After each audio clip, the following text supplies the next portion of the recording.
Good morning, students. Today in this video lecture, we will study about the spin-orbit interaction for non-penetrating orbits. So previously, we derived an expression for spin-orbit interaction and doublet term separation, for which our gamma factor, it came out to be a dash j plus 1 minus l plus 1 minus s plus 1 upon 2, जहां पर हमारी a dash की value क्या थी, r alpha square z raise to power 4 n cube l plus half and l plus 1, यहाँ पे n हमारा principal quantum number है और l is your orbital quantum number, R Rydberg constant है and alpha is your fine structure constant and Z is your atomic number. तो ये expression हमने अपनी पिछली वीडियो में डिराइव करा था आपका for the spin orbit interaction energy and doublet term separation. So here we will take the case of spin orbit interaction for non-penetrating orbits. तो स्टूडेंट्स, आपके नॉन पेनिट्रेटिंग ऑर्बिट्स कौन से होते हैं जो एटॉमिक कोर को पेनिट्रेट नहीं करते? So these are those orbits which do not penetrate the atomic core. तो इसमें हम लेके चलेंगे, consider the case of single valence electron का हम केस लेके चलेंगे. We will consider the case of single valence electron. तो इस केस में सिंगल वैलेंस इलेक्ट्रॉन के केस में जो है आपकी s की वैल्यू कितनी होती है? s आपका रहेगा हाफ एंड जो j है आपका it will be l plus minus s. तो j की वैल्यू आपकी हो जाएगी l plus half and j will be equal to l minus half. तो इसमें देखिए आपका गामा फैक्टर कितना आ जाएगा, gamma will be equal to a dash, ये वाला फॉर्मूला हम पुट कर देंगे इसमें, j plus 1 minus l plus 1 minus s plus 1 upon 2. तो पहले हम इसमें निकालते हैं when j is l minus half. जब j की वैल्यू हमारे पास l माइनस हाफ है तो उस केस में हमारा गामा फैक्टर कितना आएगा? Suppose we take it as gamma 1, this will be a1. j की जगह आपने l माइनस हाफ पुट करना है, this is l minus half plus 1 minus l plus 1 minus s plus 1 upon 2. तो इसको अगर आप सॉल्व करेंगे ये कितना आ जाएगा? l माइनस हाफ, इसको सॉल्व कर लीजिए अगेन, ये आपका आ जाएगा l plus half minus l plus 1 minus s plus 1 upon 2. तो इसको अगेन हम सॉल्व कर लेंगे, कितना आ जाएगा आपका? l square plus l by 2 minus l by 2 minus 1 upon 4 minus l square minus l, और ये आपका आ जाएगा minus half plus 1.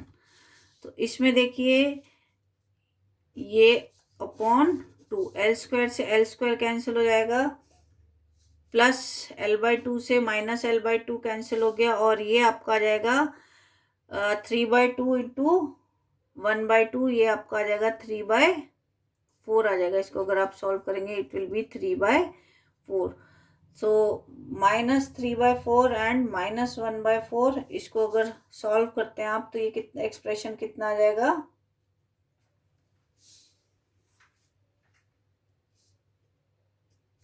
This will B, ये आपका रहेगा minus a dash upon 2 l plus 1. इसको सॉल्व करेंगे तो आपके पास ये एक्सप्रेशन आ जाएगा. सो अगेन जब आप j की value l plus half put करते हैं उस केस में आपका गामा फैक्टर कितना आ जाएगा, suppose take it as gamma 2, ये आ जाएगा L plus half plus 1 minus L plus 1 minus S plus 1 upon 2। तो इसको अगर आप सॉल्व करेंगे ये कितना आ जाएगा, L plus half into L plus 3/2 minus L square minus L, और ये again minus half plus 1 is 3/2, ये आ जाएगा अपॉन 2। तो इसको अगेन आप एक्सपेंड कर लीजिए, कितना आ जाएगा, L square plus 3/2L plus half L plus 3/4, इसको minus L square minus L minus 3/4/2। तो इसमें देखिए ये अगेन L स्क्वायर से L स्क्वायर आपका कैंसिल हो जाएगा,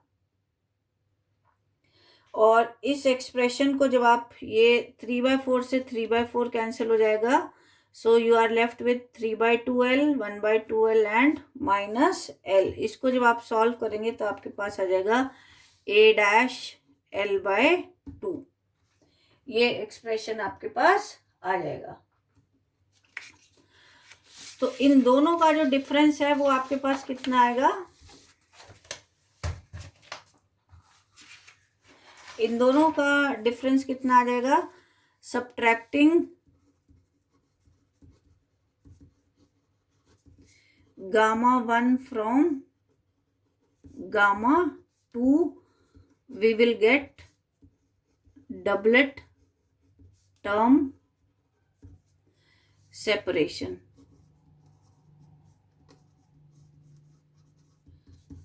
हमारे को डबलेट टर्म सेपरेशन,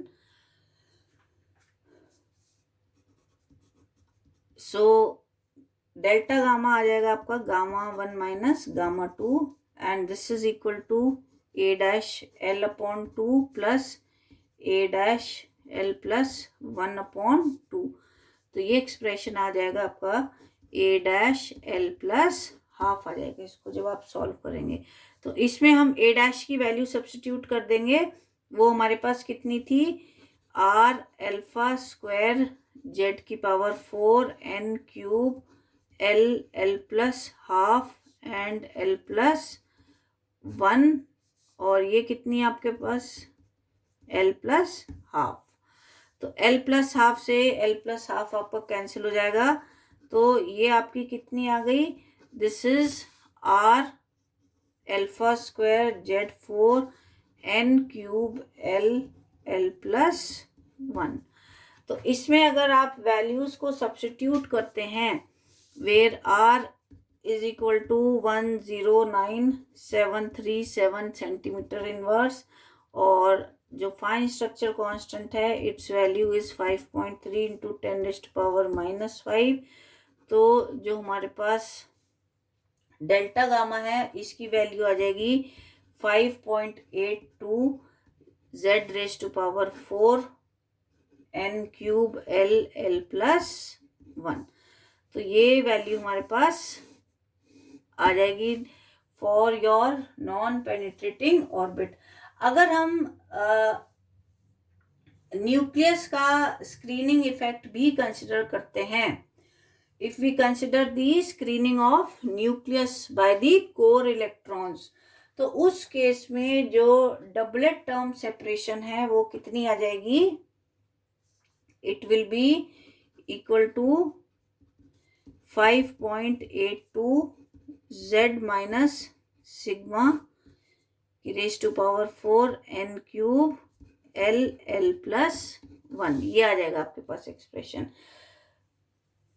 जो आपके पास हाइड्रोजन लाइक एटम्स होते हैं उनके ऊपर जो चार्ज होता है वो होता है प्लस Ze, पर अगर हम कोई भी और एटम लेते हैं तो उसमें क्या होता है, there is a screening of nucleus by the core electrons.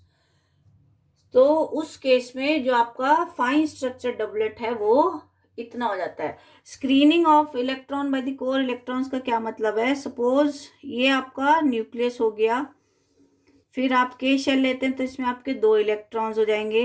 L shell लेते हैं तो it will be having 8 electrons.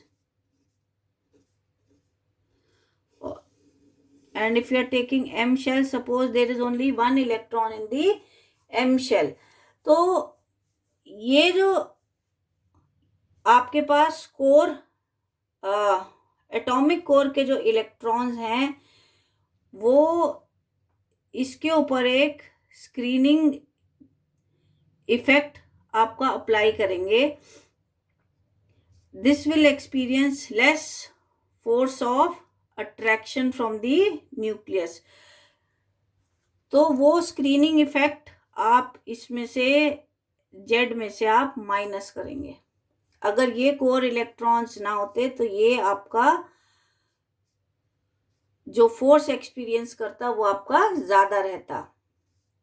तो ये जब आपके एटॉमिक जो इनर जो हमने बताया था एटॉमिक कोर क्या होता है, which are filled with electrons, तो वो क्या करते हैं, इसके इफेक्ट को रिड्यूस कर देते हैं ऑन दी वैलेंस इलेक्ट्रॉन।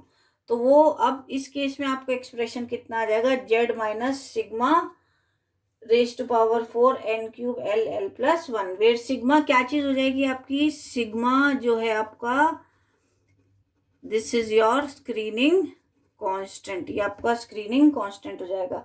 तो ये फॉर्मूला हमारा डबलेट टर्म सेपरेशन हमारे को बताता है and it agrees with the experimental observation.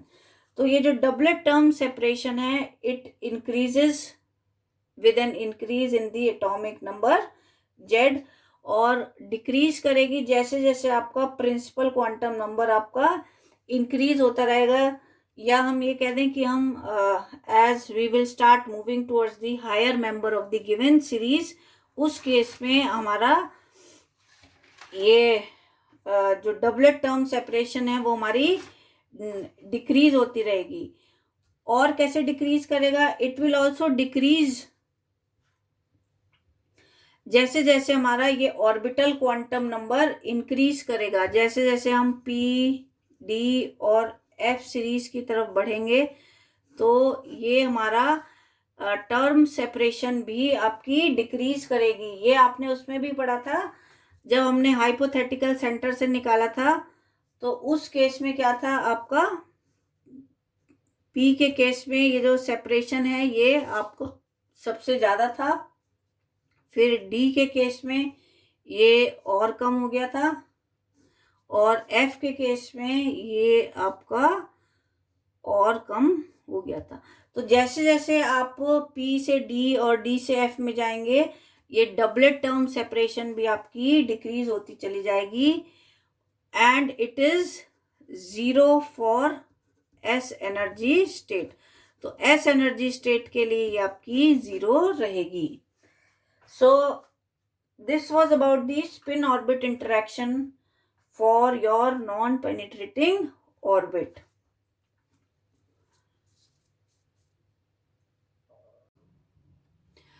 Hello students, in this video lecture we will study about the spin orbit interaction for penetrating orbits.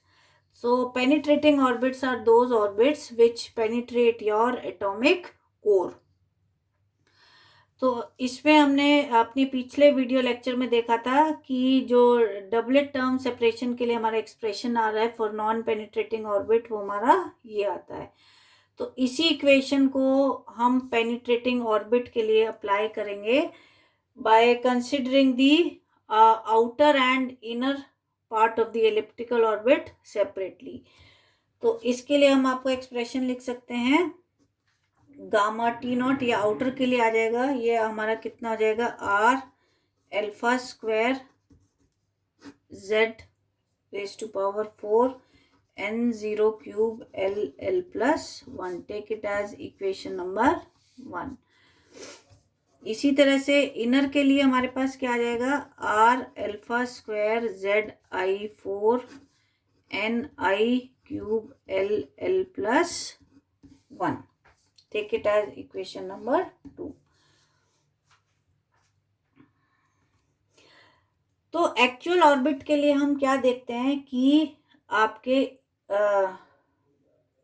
We will consider the motion of electron for outer and inner part of the ellipse. तो ये हम कैसे calculate करते हैं? ये हम calculate करते हैं according to the time spent by the electron in each part. उसने आउटर ऑर्बिट में कितना टाइम स्पेंड करा और इनर ऑर्बिट में उसने कितना टाइम स्पेंड करा. तो जो डबलेट टर्म सेपरेशन है delta gamma for the actual orbit, उसको हम कैसे लिख सकते हैं? This can be written as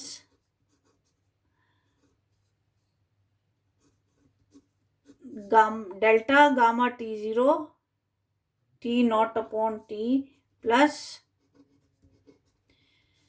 gamma TI upon T. तो ये आपका कौन सा टाइम है? This is the fraction of time spent in outer orbit. ये वो फ्रैक्शन ऑफ टाइम है जो इलेक्ट्रॉन आपका आउटर ऑर्बिट में स्पेंड करता है. और ये कौन सा वो हो जाएगा? This is the fraction of time spent in inner orbit. तो इसमें देखिए क्या है कि जो हमारा इलेक्ट्रॉन है, अगर आप ऑर्बिट देखेंगे तो इलेक्ट्रॉन जो है it is spending most of its time in the outer orbit, और इनर ऑर्बिट में वो बहुत ही कम आपका टाइम स्पेंड करता है. तो हम क्या लिख सकते हैं? T0 this is equal to your time T only. और ये किसके बराबर आ जाएगा आपका? ये एक्सप्रेशन आपको एज सच याद करनी पड़ेगी. N0 cube H cube 4 pi epsilon naught इसका whole square upon 4 pi square ME4 Z0 square. Take it as equation number, ये आपकी इक्वेशन नंबर 3 थी. Take it as equation number 4. ये एक्सप्रेशन आपको यहाँ पे ऐसे ही याद करना पड़ेगा. और Ti कितना हो जाएगा? This will be equal to Ni cube H cube 4 pi epsilon naught इसका whole square 4 pi square ME raise to power 4 ZI square. Take it as equation number 4. अब हम क्या करेंगे? इक्वेशन 1, 2, 4 और 5 को इक्वेशन नंबर 3 में हम सब्सटीट्यूट करेंगे. तो इसमें देखिए आप हम कह रहे हैं कि time spent by the most of the time is spent by the electron in the outer part. तो ये T0 और T हमारा इक्वल है, तो ये हमारा 1 हो जाएगा. तो हमारे पास क्या रह जाएगा एक्सप्रेशन में? So we will get this is equal to R alpha square Z0 4 upon N0 cube L plus 1 plus R alpha square ZI4 NI cube L plus 1 into TI, और इससे टोटल टाइम से हम divide करेंगे. ये हमारा expression निकल के आएगा आपका NI cube upon N0 cube Z0 square upon ZI square. तो ये हमारे पास ये एक्सप्रेशन आपका आ जाएगा. तो इसको अगर आगे सॉल्व करेंगे आप, ये कितना आ जाएगा आपके पास? R alpha square N0 cube L plus 1 upon Z0 4 N0 cube plus ZI Z0 square upon N0 cube. ये एक्सप्रेशन आ जाएगा इसको आप अगर सॉल्व करेंगे. So again you will get R alpha square upon N0 cube L plus 1 और इसमें से आप जेड नॉट स्क्वायर कॉमन ले लेंगे तो यहाँ पर आ जाएगा आपका Z naught square plus Z I square. Take it as equation number 6. तो अब अगर हमारे पास for heavy elements Z I E will be greater than Z naught E, तो उस केस में क्या हो जाएगा, ये एक्सप्रेशन आपका कितना हो जाएगा, this expression will be change to delta gamma this is equal to R alpha square Z naught square Z I square upon N zero cube L L plus 1, ये आ जाएगा. अब हम इसमें क्या करेंगे, आपके स्क्रीनिंग कांस्टेंट्स भी यूज करेंगे for your outer and inner orbits. तो अगेन हमारा एक्सप्रेशन कौन से एक्सप्रेशन में रिड्यूस हो जाएगा, it will be reduce to Z minus Z naught whole square and Z minus आपका sigma I whole square screening constant जो है आपका N naught cube L L plus 1. तो हमारे पास आपका ये एक्सप्रेशन आ जाएगा interaction energy for your penetrating orbit के केस में. So this was your interaction energy for penetrating orbit. तो अब हम इसमें जो हमारा नेक्स्ट आर्टिकल रहेगा वो रहेगा energy levels of alkali metals and spectral series.